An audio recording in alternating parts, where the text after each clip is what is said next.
मैं एक ऐसा उदाहरण देकर अपनी बात की शुरुआत करना चाहता हूं, ऐसे जीवन का परिचय देकर जिनके जीवन को ये बिल प्रभावित करने का काम करेगा, जिनके करियर प्रोग्रेशन को ये बिल रोकने का काम करेगा। असिस्टेंट कमांडर अजय मलिक 2012-13 में, आज से 14 साल पहले, इन्होंने यूपीएससी की परीक्षा पास करी। हरियाणा रोहतक के एक मोखरा के नाम के गांव से आने वाला ये नौजवान यूपीएससी की परीक्षा पास कर असिस्टेंट कमांडेंट की पोस्ट पर सीआरपीएफ में ज्वाइन इन्होंने किया। उसके बाद से लेकर आज तक इन 14 साल में इनका जीवन किसी शौर्य गाथा से कम नहीं।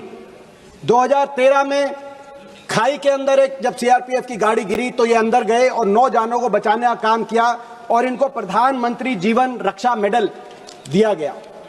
उसके बाद 2017 में जम्मू कश्मीर में जब ये तैनात थे, कोबरा बटालियन को लीड कर रहे थे, तो 3 हिजबुल मुजाहिदीन के आतंकवादियों को इन्होंने ढेर किया और इनको राष्ट्रपति पुलिस गैलेंट्री मेडल दिया गया।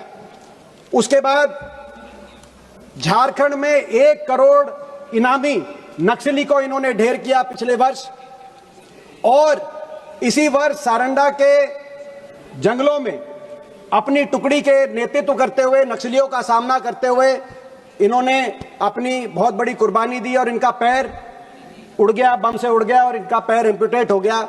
आज ये नदन सीआरपीएफ के northern hospital, northern sector hospital Delhi में हैं। इन 14 साल में इन्होंने देश के लिए जो कर सकते थे किया, लेकिन आज तक भी इनको इंतजार है, प्रमोशन का इंतजार है। इनको प्रमोशन का, पहली प्रमोशन का इंतजार है।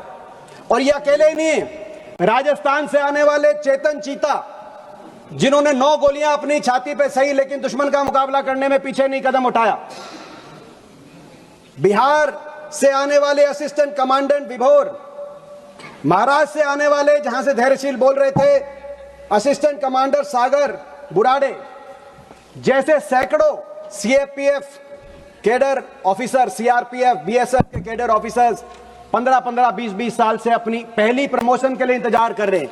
यह मामला केवल प्रमोशन का ही नहीं है, स्वाभिमान का भी मामला, क्योंकि इनके साथ जो लोग उस समय इनके सहपाठी एक स्कूल से पढ़कर फौज में लेफ्टिनेंट गए, वो इन 14 साल में लेफ्टिनेंट से कैप्टन, कैप्टन से मेजर, मेजर से लेफ्टिनेंट कर्नल बन के अब कर्नल बन गए। जो इनके सहपाठी पुलिस में गए वो आज डीआईजी बन गए।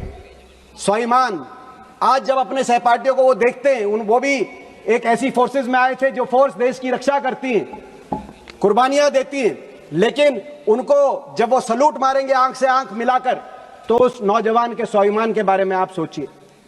ये केवल उस नौजवान के, और ये बताया जा रहा है कि आईपीएस बनाम सीएपीएफ ऑफिसर्स का मामला, सीएपीएफ कैडर ऑफिसर्स का भी मामला नहीं है, ये सीएपीएफ फोर्सेस का मामला। 13,000 ऑफिसर्स का तो है ही सीएपीएफ के, लेकिन जो 11 लाख की हमारी सीआरपीएफ, बीएसएफ, सीआईएसएफ, आईटीबीपी सारी फोर्सेस हैं, उनके भविष्य से जुड़ा हुआ मामला है। क्योंकि एक प्रमोशन होगी तो प्रमोशन का नीचे वाली 5 रैंकों को भी ऊपर खींचने का काम किया जाएगा। अगर असिस्टेंट कमांडेंट से डिप्टी कमांडेंट बनेगा, डिप्टी कमांडेंट से 2IC, 2IC से कमांडेंट, कमांडेंट से डीआईजी, आईजी बनेगा, तो असिस्टेंट कमांडेंट से ऊपर जाएगा तो नीचे आपके सिपाही से, कांस्टेबल से कांस्टेबल, हेड कांस्टेबल बनेगा, हेड कांस्टेबल से सब इंस्पेक्टर बनेगा, सब इंस्पेक्टर इंस्पेक्टर, और इंस्पेक्टर असिस्टेंट कमांडेंट बनेगा। कैरियर प्रोग्रेशन नीचे तक सारी, इसीलिए सारी फोर्सेस, केवल कैडर ऑफिसर्स ही नहीं, सारी फोर्सेस डिमोरलाइज हैं कि आप ये लेके आए हैं। आप सोचिए, अगर अजय मलिक का आज ये उदाहरण पूरे देश में जाएगा। राहुल जी मिलने गए थे, हमारे एक नौजवान साथी से राहुल जी अस्पताल में मिलने गए थे, लेकिन वो नौजवान आज भी हमारे केंद्रीय गृह मंत्री का इंतजार कर रहे हैं कि वो कब आएंगे, उनसे मिलेंगे, जैसे हम उनका इंतजार कर रहे हैं सदन में।